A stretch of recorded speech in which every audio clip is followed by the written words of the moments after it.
কথা ছিল রাতে কাজ শেষ করে সকালে মেয়েকে নিয়ে স্কুলে যাবেন ডিবির পরিদর্শক জালাল উদ্দিন। রাত পেরিয়ে সকাল হলো, কিন্তু মেয়েকে নিয়ে আর স্কুলে যাওয়া হলো না তার। সোমবার রাতে মিরপুরের মীরের বাগে সন্ত্রাসীদের গুলিতে প্রাণ হারান তিনি। স্বামীকে হারিয়ে পাগল পায় স্ত্রী, তেমনি অসময়ে সহযোদ্ধাকে হারিয়ে শোকে স্তব্ধ সহকর্মীরা। মঙ্গলবার সকালে ঢাকা মেডিকেলে ময়নাতদন্ত শেষে চিকিৎসক জানান, মাথায় গুলি লাগার কারণেই মৃত্যু হয়েছে তার। ব্রেনের ভেজে গিয়া আমরা ওই একটা গুলি উদ্ধার করি। আমরা আপাতত প্রাথমিকভাবে আমরা কনফার্ম যে সেই গুলির আঘাতের জন্য সে মারা গেছে। ময়নাতদন্ত শেষে জালাল উদ্দিনের মরদেহ নিয়ে যাওয়া হয় Rajarbagh police লাইনসে।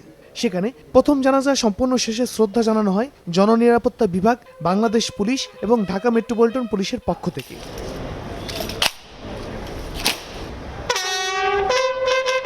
Police মহাপরিদর্শক doctor Mohammad Javed Patwari জানান, সর্বোচ্চ গুরুত্ব দিয়ে দ্রুততম সময়ের মধ্যে জালাল উদ্দিনের খুনিদের আইনের আওতায় আনা হবে। আমাদের সর্বোচ্চ চেষ্টা দিয়ে এই দুষ্কৃতিকারীদেরকে আইনের আওতায় নিয়ে এসে তাদেরকে শাস্তির মুখোমুখি করব, এই প্রতিশ্রুতি আপনাদেরকে দিচ্ছি। সোমবার মধ্যরাতে পুলিশের চুরি হওয়া অস্ত্র উদ্ধারের জন্য মধ্য পীরেরবাগের একটি বাড়িতে অভিযান চালায় গোয়েন্দা পুলিশ।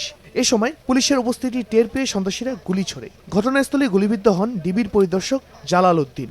আহত অবস্থায় হাসপাতালে নেওয়া হলে রাত 2:45 মারা যান তিনি। শাহরিয়ার জামান দ্বীপ, সময় সংবাদ, ঢাকা।